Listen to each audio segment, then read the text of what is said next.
Bonjour, bienvenue. Je m'apprête à faire le tirage pour les Gémeaux pour le mois d'août 2019 sur le plan sentimental. Donc comme toujours, c'est un tirage général, donc il peut te parler ou non, donc je peux que te conseiller de prendre ce qui te parle et de laisser le reste et de remettre dans le contexte. Et si tu souhaites pouvoir avoir les informations pour savoir comment je travaille et ce que je propose, tout sera dans la barre d'infos et les dons sont bien évidemment les bienvenus. Donc, on va commencer, donc je fais comme toujours, c'est-à-dire que je fais déjà une petite, on va dire un tour d'horizon pour voir les choses principales qui ressortent, et ensuite j'irai plus en détail sur ce que les cartes ont à nous dire. Donc moi, clairement, pour les Gémeaux, il y a une espèce d'énergie déjà où je pense que pour pas mal d'entre vous, d'entre nous, il y a eu des relations toxiques qui sont soit en train de se terminer, ou qui viennent tout juste de se terminer, ou voilà, où vous avez pris conscience, en fait, tu as peut-être pris conscience que tu étais dans une situation qui pouvait être compromettante, où en fait, tu ne te respectais pas en restant dans cette situation, que ça soit sur le plan personnel, professionnel ou familial, hein, mais c'était pour moi, il y a cette notion de, on se rend compte qu'on était dans quelque chose qui n'était pas sain, que ça soit avec un partenaire, donc ou avec peut-être une relation avec un collègue de travail ou avec un patron.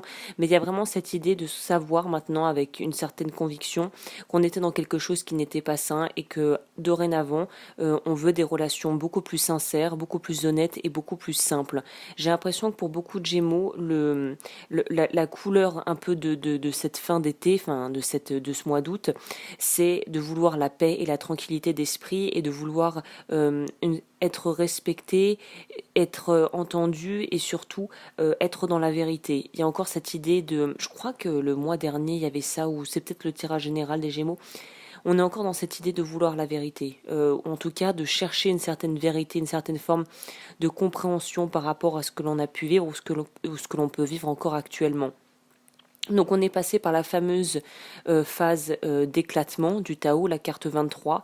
Je mettrai dans la description le lien vers la vidéo qui explique cette carte, parce que cette carte pour moi est vraiment le point, l'épitome du changement en fait. C'est quand on a dû laisser certaines choses, abandonner ce qui est vieux et laisser derrière soi certaines convictions peut-être ou certaines personnes même pour pouvoir aller de l'avant. Et donc en fait c'est un petit peu l'effondrement qui précède le renouveau et la reconstruction. Donc on est vraiment dans cette idée d'être maintenant, de pouvoir être plus ouvert et réceptif à une certaine forme en fait de pouvoir mettre les ingrédients qu'on veut pour pouvoir avoir la vie que l'on souhaite. Et donc si on replace ça dans le domaine sentimental, vu qu'on est peut-être passé par des choses qui ne nous ont pas forcément plu ou qu'on est dans des situations qui ne sont pas forcément épanouissantes, là on va se donner les moyens, si on le veut véritablement, pour pouvoir vraiment changer la façon dont on fonctionne et la façon dont on interagit avec les gens, et notamment avec un potentiel ou une potentielle personne partenaire de vie. Donc là, il y a un besoin, on dirait, de faire preuve d'une certaine forme d'autosuffisance, d'une certaine forme de discipline. Et pour moi, il y a une idée de vraiment aller dans le sens où on veut aller. Il y a une forte détermination, je sens, pour les Gémeaux pour août, sur le plan sentimental, de ne pas reproduire peut-être ce qu'on a pu vivre, parce qu'on a pu vivre des trucs vraiment, je sens, très lourds et pas du tout agréables. Donc là, on a pris conscience qu'on a des limites, on a pris conscience aussi de jusqu'où on est prêt à aller, et par amour peut-être. Et là, on ne veut plus dépasser ses limites. Donc il y a une certaine forme vraiment d'autodiscipline, là de maîtrise de soi par l'intellect aussi et la raison. Et on est dans une idée de voilà, je sais jusqu'où je peux aller et je n'irai pas au-delà de ça, puisque après ça serait ne pas me respecter moi-même que d'aller plus loin. Donc c'est être capable aussi de poser autour de soi des limites claires. Et pour les personnes qui seraient à la recherche de l'amour, justement, définissez, surtout si vous rencontrez des personnes. Alors moi je ne suis pas vraiment adepte, je ne prône pas, je ne recommande pas les sites de rencontres en ligne et les sites sur les applications de téléphone mobile pour rencontrer des hommes et des femmes, surtout si tu sors d'une relation qui a été compliquée et toxique, parce que généralement, comme tu es encore en phase de reconstruction, tu peux avoir tendance à encore être dans une énergie, et donc un peu comme une radio. On est tous un peu comme des radios qui envoyons des ondes dans le monde, dans l'univers. Et si ta radio et sur une station encore basse fréquence, avec une énergie basse, tu vas avoir tendance à attirer ce genre de personnes. Donc c'est pour ça que pour les personnes qui sortent d'une relation difficile ou d'une situation de vie qui a été dure à gérer, prenez du temps pour vous reconstruire et prenez du temps en fait, apprécier le célibat, si le célibat est là, plutôt que de le maudire, pour travailler sur vous et pour vous reconstruire. Moi, il y a une idée de se reconstruire, et pour les personnes qui sont déjà un peu plus avancées et qui sont plutôt bien établies dans leur vie, on est dans la phase numéro 2 qui est la phase d'appréciation de ce que l'on a, de pouvoir être vraiment dans la non-violence. On ne veut plus être violent ni avec soi-même dans ses propos, ni avec les autres. Et on travaille sur ce qui a été, voilà, sur les choses qui ont pu être douloureuses, et on reconstruit autre chose ailleurs, et on laisse le bois mort, le vieux bois, on va dire, derrière soi, pour reconstruire quelque chose ailleurs, en fait. Donc ça peut être dans une nouvelle relation, ça peut être en évoluant et en évoluant avec son ou sa partenaire, et en décidant de vraiment peut-être faire des changements de vie profonds, décider de s'éloigner peut-être de la région, si on a les beaux-parents qui sont peut-être, qui ont une certaine forme d'emprise et qui sont toxiques. On décide avec les enfants de les changer d'école parce que l'environnement dans lequel ils grandissaient qui était pas épanouissant pour eux. Il y a peut-être une reconversion professionnelle qui impliquerait un changement de dynamique dans la vie familiale et personnelle, intime, intime. Il y a vraiment une idée pour les personnes plus avancées, de changements assez profonds quand même sur la façon de vivre pour les couples. Alors après, là on est vraiment dans quelque chose qui touche pour moi, qui a trait à quelque chose de plus que juste le simple matériel. On entre, pour les personnes qui sont en résonance avec ça, il y a une certaine forme ce mois-ci de spiritualité, ou de prendre conscience de l'être presque divin, de cette partie divine en nous qu'il y a et qui est présente en chacun de nous et qu'on veut cultiver. Il y a une idée de vouloir cultiver ça et d'être beaucoup plus, s'écouter beaucoup plus, j'ai l'impression. Il y a vraiment cette notion de s'écouter beaucoup plus et de pouvoir donner de l'amour librement, que l'on soit en couple ou non. En fait, de plus être en quête de quelqu'un pour pouvoir combler nos besoins, pour pouvoir peut-être combler un vide, un manque, pour pouvoir en fait guérir des blessures du passé. Là, on est dans un don, quelque chose qui se rattache à l'amour inconditionnel du reste.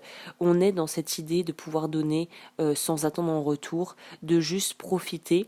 Et en fait, le fait d'être dans cet état d'esprit-là va te permettre d'attirer une personne qui sera en résonance avec ça déjà. Et en plus de ça, je pense que pour les personnes qui sont à la recherche de quelqu'un, ça va venir tout seul. En fait, vous allez être dans une telle forme de plénitude et de tranquillité d'esprit que les gens vont naturellement être attirés par toi, en fait. Pour moi, il y a une idée, il y a rien à forcer. Ça va se faire vraiment ultra naturellement, j'ai l'impression. C'est un peu l'effet que ça me fait. Pour d'autres, il y a une idée, pour certaines personnes, je pense que c'est plutôt pour les personnes en couple là, qui sont dans des couples établis, des longues relations, on dirait que ça coince au niveau de l'argent. J'ai l'impression qu'il y a peut-être des soucis d'ordre financier qui mettent un peu à mal la relation. Et si vous êtes si t'es dans une période où voilà, c'est pas vraiment extra au niveau de tes revenus et des finances, profiter des choses simples de la vie et faire des activités qui te plaisent à toi et avec la personne avec qui tu es, ça permettra en fait de pouvoir peut-être un petit peu se changer les idées et se sortir la tête du guidon. Être dans l'aisance matérielle, c'est clair, c'est bien, on va pas se mentir, mais si c'est pas extra, c'est pas pour autant qu'on ne peut rien faire. Voilà, toutes les activités que l'on peut faire pour pouvoir vivre des choses et pour pouvoir vraiment cimenter et vraiment avoir une relation vraiment profonde et avec de l'intimité, ça peut se faire en faisant des activités qui ne coûtent pas un rond, c'est-à-dire aller se promener dans un parc, c'est gratuit quoi. Il y a cette idée de ne pas focaliser sur le matériel et sur ce qui est d'ordre vraiment concret, tangible dans les choses du quotidien. Si c'est pas dingue, ça n'empêche pas de pouvoir profiter avec des amis, de pouvoir faire des choses qui justement n'engagent pas forcément quelque chose qui soit en rapport avec le matériel, surtout si le matériel venait à manquer en fait, si les finances n'étaient pas terribles. Pour d'autres, je vois aussi, petite parenthèse, pour ceux qui bossent énormément, là il serait peut-être temps aussi de lâcher un petit peu du lest pour pouvoir voilà, à partager avec sa famille, ses proches. Et voilà, le travail c'est bien, surtout si on est passionné par ce qu'on fait, mais c'est pas tout quoi. D'autre part, qu'est-ce que la Sibylle a à nous dire? Ouais, on est dans cette idée de, en fait, de vouloir se poser. En fait, on voudrait pouvoir trouver entre guillemets sa maison entre guillemets, c'est-à-dire pas forcément une maison physique, mais on voudrait trouver cette personne qui puisse nous faire nous sentir comme à la maison, quoi, pour les personnes qui sont en quête de ça. Et pour d'autres, il y a une idée de vouloir avoir la paix dans le foyer. Très clairement, on veut la paix dans le foyer et on veut pouvoir être soi-même et voilà, et faire profiter aux autres de ce que l'on a à partager, à donner à l'intérieur en fait. Pour d'autres, il y a peut-être eu une certaine forme de déception pour ceux qui sont plutôt donc dans la phase un peu moins avancée malheureusement et qui sont encore vraiment au prix avec peut-être de la culpabilité et beaucoup de lourdeur par rapport à ce qu'ils ont pu vivre sur le plan sentimental. Là, on te dit que être fidèle à la douleur et être fidèle à quelque chose qui n'est plus, ça ne te rend pas service. Là, il y a vraiment une idée de devoir lâcher prise sur quelque chose qui est terminé, qui est vraiment fini et pour lequel il faut tourner la page, clairement. Pour d'autres, je vois une union, donc pour les personnes qui ont l'air d'être en de meilleures dispositions, je vois un rapprochement, peut-être même une union, quelque chose d'officiel. On sait qu'on a trouvé la personne avec qui on a envie de passer un petit bout de chemin ou un très grand bout de chemin. Et en fait, on va peut-être être un peu jalousé. Il va peut-être y avoir des petits tests sur la vie parce que c'est une union qui a l'air d'être assez belle. Et il y a peut-être des gens ça va peut-être provoquer la jalousie et les commérages autour de toi. Mais n'y prête pas attention parce que apparemment les cartes ont l'air de dire que tu es plutôt protégé en fait. Cette union est plutôt protégée et les obstacles vont vite être dépassés parce que tu arriveras à passer au-delà de ça. Et puis aussi puisque il y a vraiment la vie fait bien les choses et là il n'y a pas trop de soucis à se faire par rapport à ça. On voit en plus que derrière, même s'il y a des obstacles de prime abord, on voit pour moi en plus un projet, quelque chose qu'on lance, peut-être qu'il y aura même des naissances, et si c'est le cas, bah alors là il va falloir se ménager parce que ça va être vraiment très énergivore, voilà, avoir un projet aussi important qu'avoir un enfant ou peut-être même de vouloir, c'est pas forcément un enfant hein, à proprement parler, mais ça pourrait être très bien un gros projet qui va demander énormément d'énergie. Donc là les cartes ont l'air de dire essaie de récupérer, de te régénérer, de récupérer, de reprendre tes forces parce qu'il y a des grands changements. Je pense que pour pas mal de Gémeaux, il y a des gros changements sur le plan justement relié au matériel. Peut-être que cette phase un petit peu instable sur le plan justement des finances et de tout ce qui est de vraiment son foyer, sa maison, c'est parce que je pense que là il y a vraiment des gros changements qui sont en train de s'opérer et qui vont sûrement commencer à se débloquer d'ici la rentrée. Et il y en a peut-être même pour certains une idée soit de lancer un gros projet pro, donc professionnel, ou de bouger carrément, de vouloir déménager, de bouger, de vouloir changer de pays peut-être. Et là on est dans tous ces préparatifs ou peut-être carrément un déménagement plus une annonce de grossesse ou l'arrivée d'un bébé et devoir changer de maison. Enfin, on est dans un truc où là, il y a vraiment, on passe beaucoup de temps pour pouvoir mettre tous ces projets en place parce qu'à mon avis, il y a du gros changement pour la rentrée, d'ici la rentrée. Moi, c'est ça que je sens. Donc voilà, et après, au niveau des cartes, j'ai changé d'oracle, j'ai pris l'oracle Message des plantes du monde de Eric Kotsiras, que je trouve absolument super, qui est très chiant à trouver, il se trouve que sur Cultura, mais je ferai probablement une review parce qu'il est vraiment super. Et là, il y a deux cartes qui sont sorties, donc je vais te les lire. La première, c'est une femme très douce vous enveloppe de compassion et de joie, le vanillier de Cayenne, donc je vais lire ce que ça représente. Le vanillier de Cayenne, une femme très douce vous enveloppe de compassion et de joie, donc origine de cette plante Amérique centrale. Cette plante est emplie d'une sagesse féminine ancestrale qui nous enveloppe de chaleur. Le message de cette carte, une personne physique ou spirituelle est près de vous et vous prodigue des conseils d'une grande puissance. Si vous êtes attentif aux signes, vous réaliserez que ces jours-ci, vous êtes guidé par une énergie féminine. Affirmation positive, je m'ouvre présentement à l'énergie féminine qui m'apprend à accepter et recevoir les cadeaux de la vie, à écouter écouter et suivre les messages de ma guidance divine afin de me diriger vers le plus beau chemin de ma vie. Merci à l'univers infini, merci à l'énergie du vanillier de Cayenne. Donc voilà, on est sur la partie yin, peut-être plus simplement, la partie féminine en nous, et qu'il faut apparemment qu'il faut laisser s'exprimer parce qu'elle peut nous apporter des bonnes choses. La deuxième carte qui sort, c'est laissez-vous aller à l'amour, il va bientôt surgir dans votre vie.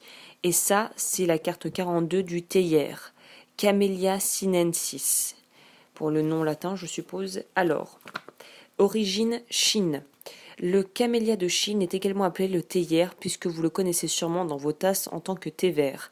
L'énergie de cette plante est très yin, féminine et liée à la lune, aux émotions et à l'amour terrestre.